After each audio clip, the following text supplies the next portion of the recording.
Tripods, one of the most essential tools for a stop-motion animator. Now, over the course of this channel, I have gone through 4 different phone mount setups, and in this video, I'm going to talk about them. And at the end, I'll give a tutorial on how to build the best phone mount design that I came up with. So without further ado,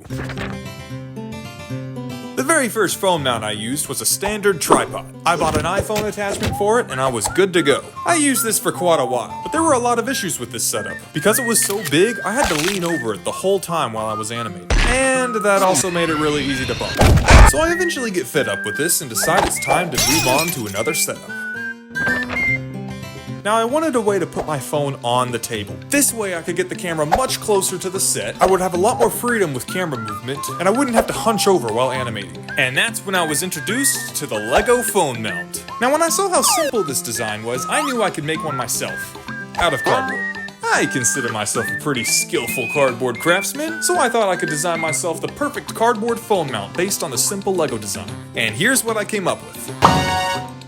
I know it doesn't look that impressive, but this thing was perfect for me. At the time, my phone case had this flap that I would clip to the base of the phone mount, and I would use clay to adjust the camera angle. And boy, I used the heck out of this thing. But it had a variety of issues that eventually led me to want to upgrade my phone mount.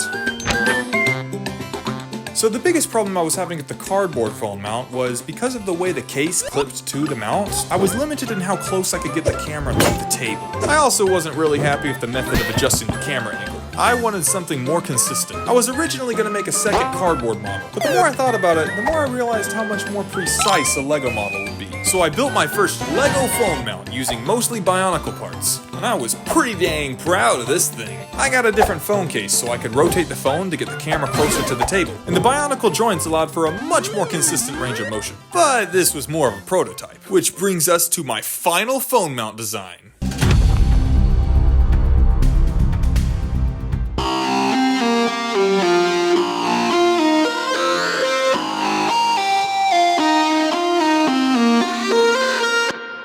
Oh yeah. With this upgraded model, I can get the camera all the way down to the table, I can use bricks to raise the camera to the exact height I want, and I attach fabric to the bottom of the mount to make it slide smoothly across the table for shots with camera movement. This is truly the ultimate Lego phone mount. And as promised, here's a quick tutorial on how you can build one yourself.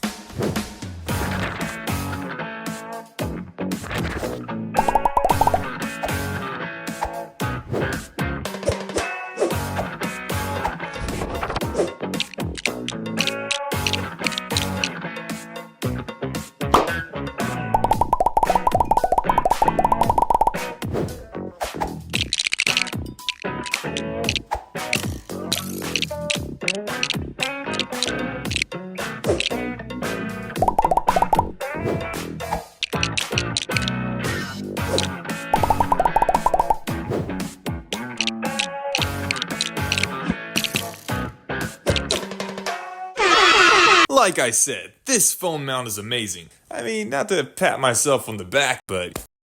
And if you try building one yourself, don't feel like you have to make it identical to this one. You may have to modify it to fit your own phone. Like I had to put these tile pieces down to keep the power button from being pushed under the phone's own weight. And I had to play around a while with the length of these pieces to get it just right to fit my phone.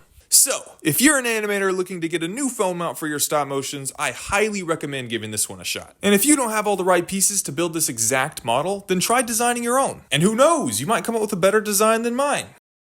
But probably not. And really, it doesn't need to be that complicated. A simple brick-built phone mount can get the job done. So whether you build my own model or try designing your own, let me know how it goes. I would love to hear about it. Now, if you'll excuse me, I have a phone mount to assemble, because I just took apart mine and reversed the footage, so I hope the tutorial works.